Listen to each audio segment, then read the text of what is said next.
Episode 1। अनजान आवाज। राहुल एक सामान्य शहर का लड़का था। उसके जीवन में कुछ भी असाधारण नहीं था, लेकिन उसे रहस्यों और पुरानी कहानियों में गहरी रुचि थी। एक दिन स्कूल से लौटते वक्त राहुल को रास्ते में एक पुरानी, टूटी फूटी किताब मिली। किताब की कवर पर कुछ अजीब निशान बने थे और उसके पन्ने पीले हो चुके थे। राहुल ने किताब खोली तो वह लिखावट देखकर दंग रह गया। उस पर रहस्यमयी अक्षर और चित्र बने थे जो उसे कहीं पुराने समय में ले जाने जैसे थे। तभी अचानक हवा तेज चली और आसपास की हर चीज कुछ पल के लिए ठहर सी गई। जैसे ही राहुल ने किताब बंद की, उसे दूर से किसी की आवाज सुनाई दी, एक धीमी, गुमसुम आवाज जो कह रही थी, तुमने दरवाजा खोल दिया है, अब वापस नहीं जा सकता। राहुल ने चारों तरफ देखा, लेकिन कोई नहीं था। उसकी धड़कन तेज हो गई। वह भागने लगा, पर जैसे ही उसने मुड़कर देखा, एक पुरानी हवेली की झलक उसके सामने थी, जो पहले वहां नहीं थी। हवेली के दरवाजे पर एक फुसफुसाती आवाज आई, क्या तुम अंदर आओगे राहुल? राहुल का दिल दहल गया, लेकिन उसकी जिज्ञासा उसे रोक नहीं पाई। वह धीरे धीरे हवेली के अंदर कदम बढ़ाने लगा। राहुल ने दरवाजा धकेला, चरमराते खुला। ठंडी हवा चेहरे पर टकराई।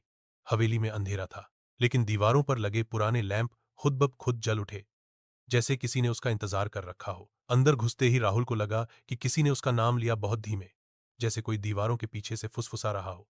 राहुल, वापस मत जा, अब बहुत देर हो चुकी है।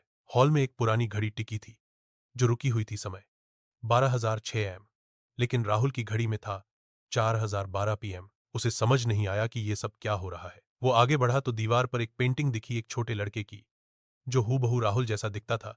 उसके नीचे लिखा था, अनवरत आगंतुक 1906। राहुल के रोंगटे खड़े हो गए। तभी पीछे से जमीन पर कुछ गिरने की आवाज आई। वह पलटा तो एक छोटा सा संदूक दिखा।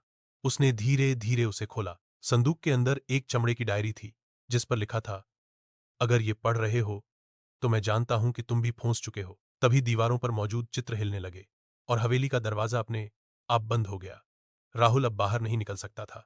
कहानी की असली शुरुआत अब होने वाली थी।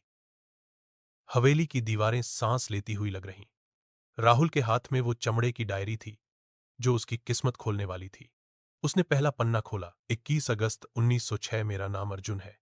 मैं भी इस हवेली में आया था और अब मैं बाहर नहीं जा सकता। राहुल का दिल धड़कने लगा। हर पन्ने पर अर्जुन की डर और हताशा भरी बातें थीं। हर रात 12,006 पर वो आते हैं, साए, बिना चेहरे के। अगर कोई मेरी ये डायरी पढ़ रहा है तो उसे अभी ही हवेली का छिपा दरवाजा ढूंढना होगा। राहुल ने ध्यान से देखा तो डायरी में हवेली का एक नक्शा बना था। वहां एक लाल निशान गुप्त द्वार दिख रहा था, जो हवेली की लाइब्रेरी के पीछे था। राहुल डरते हुए लाइब्रेरी की ओर बढ़ा, लेकिन तभी उसे लगा जैसे कोई उसका पीछा कर रहा है। पीछे मुड़ने पर कोई नहीं था, पर उसकी परछाई अब दो थीं, एक उसकी और दूसरी कोई और। लाइब्रेरी पहुंचते ही उसने किताबों की शेल्फ को सरकाया और पीछे एक दीवार खुल गई। अंदर घुप अंधेरा था और किसी के सिसकने की आवाजें आ रही थीं। राहुल ने अंदर कदम रखा। अचानक उसकी आंखों के सामने धुंध सी छा गई और वही आवाज गूंजी जो उसने पहले सुनी थी, राहुल, तुमने सच में दरवाजा खोल दिया। गुप्त दरवाजे में घुटन, सिसकियां, भीगी दीवारें और फर्श पर बिखरे थे पुराने खिलौने, तस्वीरें और जंग लगी जंजीरें। एक कोने में बैठा था एक लड़का, अधमरा, धुंधला, पर जीवित सा। अर्जुन? राहुल ने कांपती आवाज में पूछा। लड़के ने सिर उठाया। उसकी आंखों में 100 सालों की पीड़ा थी। मैं अर्जुन हूं। मेरा शरीर कभी बाहर गया, पर मेरी आत्मा यहीं रह गई।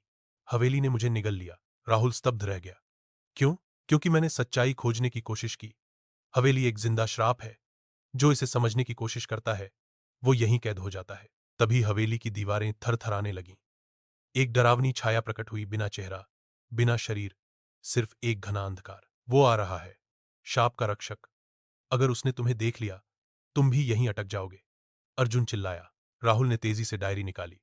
आखिरी पन्ने पर एक वाक्य लिखा था, शाप सिर्फ तब टूटेगा जब कोई डर को पार करके किसी और की आत्मा को मुक्ति देगा। राहुल कांपते हुए बोला, मैं तुम्हें मुक्त करूंगा, अर्जुन। अंधकार अब राहुल के बेहद पास आ चुका था। हवेली की दीवारें हिल रही थीं और जमीन फटने जैसी आवाजें आने लगी थीं। अर्जुन की आत्मा कांप रही थी, लेकिन उसकी आंखों में उम्मीद झलक रही थी। राहुल ने डायरी का आखिरी पन्ना खोला। वहां एक प्राचीन संस्कृत मंत्र लिखा था। मंत्र से डरावनी छाया चिल्लाई, नहीं। मंत्र के उच्चारण के साथ हवेली के अंदर एक तेज उजाला फैला, जिसने छाया को पूरी तरह भस्म कर दिया। अर्जुन की आत्मा अब धीरे धीरे चमकने लगी। उसकी आंखों से आंसू गिर रहे थे, पर होंठों पर एक सुकून भरी मुस्कान थी। राहुल, 100 सालों की कैद अब खत्म हुई।